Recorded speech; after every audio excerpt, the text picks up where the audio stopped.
Welcome back to the show. This is Anu and Paba show. Once again, we have Dr. Kenneth De Silva with us because you know what? The topic is absolutely vast and we really have to talk about it. And as our good producer Hamad has suggested that we talk about the sponsor early on because we suddenly, it gets all fired up and in the conversation. So let me start this off first. A big thank you to our sponsor on the show, that's G-Flock.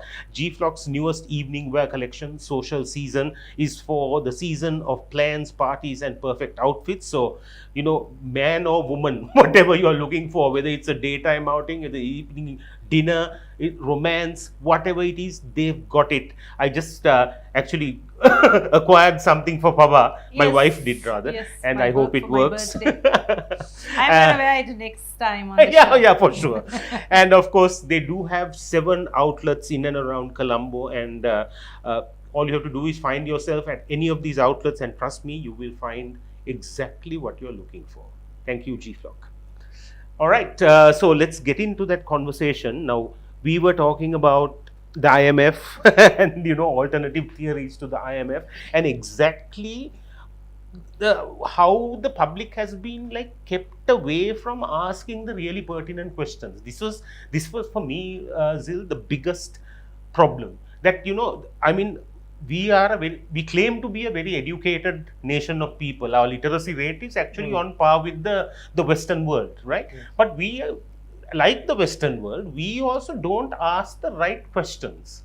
Okay, now we were just, while we were off air, we were talking about something really important. Which we can't talk about on air. Yeah, no, we can, we don't have to talk about it at that length, but at the same time, now, my earlier question, right now, because being with I saw the IMF roadmap when it was being rolled out, and I work in advertising too, so several advertising companies were hired to kind of make this more palatable to the nation, because obviously taxes were going to go up, utilities were going to go up. So how do you get the buy-in of the people rather than having revolution suddenly all of a sudden? So there were certain mechanisms that were rolled out, and I saw what was to come over a 3-year period, and we are now at the tail end of that. And in the earlier episode, you suggested that we might be looking to another IMF intervention. Yes. Yeah, intervention 18 we can call it. Yeah. So what would that entail? Yeah, so the recent report, I think, which was signed in 2026 May, Yeah. you all must get a copy of it. Yeah. The IMF highlights the level of vulnerability that is there in the current economy. Correct. And they have rated it high, red, right? Yeah. So there's an external sector vulnerability is very high. Yeah. And they placed it on record saying that, basically we are looking at the 18th program. Now here the problem is what really happened. Why are we in an 8? Why do we need to go to an 18 program when we're just coming out of a 17 program? And I think the IMF managing director said that this should be the last program that Sri Lanka goes to.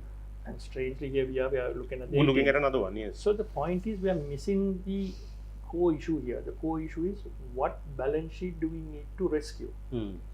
We have gone, because economics takes the balance sheet as the rupee balance sheet and they ignore the external balance sheet. The external balance sheet is published by the central bank. It's called Net International Investment Position. It's technically the external balance sheet. You need to look at that carefully, and that, the world, as I said, works on a double entry. Businesses work on a double entry. Yeah. Debit and credit, assets and liabilities. Yeah. That at a micro level, as I started off saying, balance sheets of the firm aggregate to the macro level.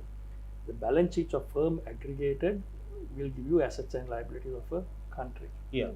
So in the external sector, it's aggregated and it's shown. That's what I told you. External sector balance sheet, we have $66 billion in liabilities. Part of those liabilities are FDI that has come over the years. That's about 18 billion.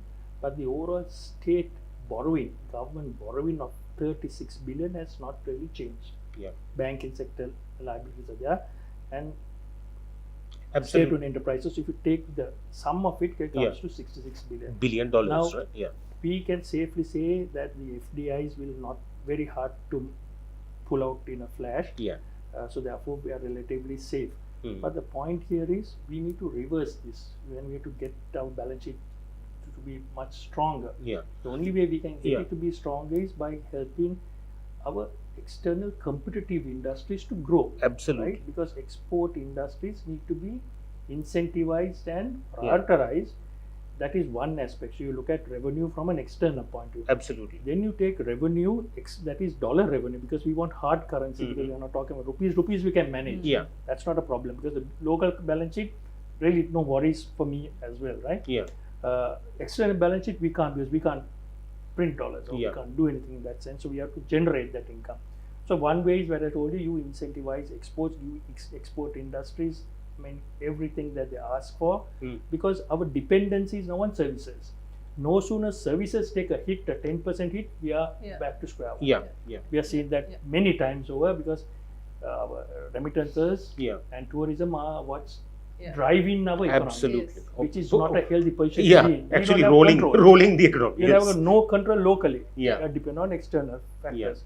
So huge problem there. That's the dependency that I'm worried about. Yeah. And therefore I'm saying no. The IMF program has not done too much to give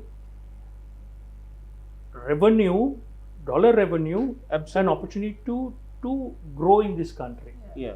Which means that we have to look at whatever we can save also. Dollar consumption Yeah. is one way of saving as well. Of course. Yes. So, for example, you spoke about the SMEs, farmers.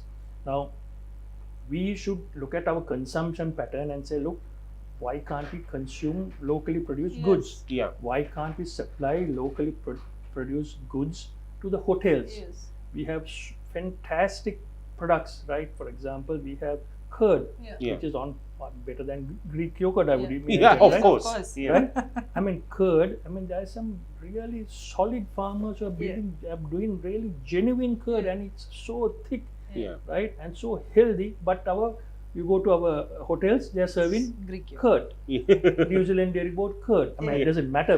Yeah. We need to eat it, Yeah. but you need to create that environment. So policy needs to be driven in this direction. Of course. Yeah. Now the users will not consume unless there is an incentive. Yeah. Right now, for example, furniture. Yeah. Everything is imported. We have Yeah. $135 million worth of annual furniture imports. Yeah. We have $300 million worth of dairy imports. Yeah. I think that's actually incredible. Those Incredible numbers, Yeah. right? Then on top of that, we have $250 million worth of fish imports. Yeah. Wow. And that is the most ridiculous thing I've ever heard, because I always keep asking. I live in Ibagma center in the middle of the country. Like a small fish, salaya, a kilo, sometimes goes to 1,500, 2,000. It's unheard of. Yeah. And we have the ocean around Yeah. the country. So it's input cost here. So what drives input cost is all these IMF reforms that are coming through. If you are a serious mode of industrialization, you look at the balance sheet and you look at our income statement and we look at what industries can compete globally and what are the cost structures that we need Yeah. to support. Cost competitiveness, right? If you are cost competitive, then we can compete globally. Yeah. If you are not, we lose market share. That is precisely what this IMF program does. Yeah. They ensure that you lose market share so that you back again Yes, the dependency of board. course, the Absolutely, money because lenders I was- don't want us Exactly. to be, Right? Actually, I was under the impression that it is our dollar dependency, or generating wealth outside of the country, that the IMF was looking at to see. When I read some of your articles that you have forwarded to me, I realized, okay, that's not the agenda at all. It's not. Yeah. It's not. It's clearly not. I mean, the numbers are clear. Yeah.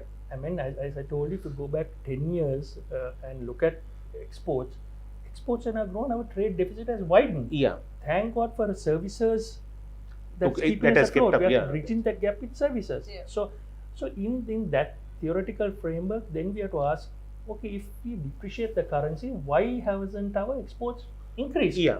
As per this Yeah. J-curve theory, it Yeah. says that the exports have this hockey stick Correct. approach if you depreciate, Yeah. right? But it has not happened. It's disappeared. Then the reverse. Where has the imports gone? It has not decreased. Yeah. We had a $7 billion trade deficit in 2019. Yeah. We have got a $7 billion Yeah. trade deficit in 2025. Yeah. So actually, It's nothing. Where has happened? Yeah. What has happened with all the depreciation?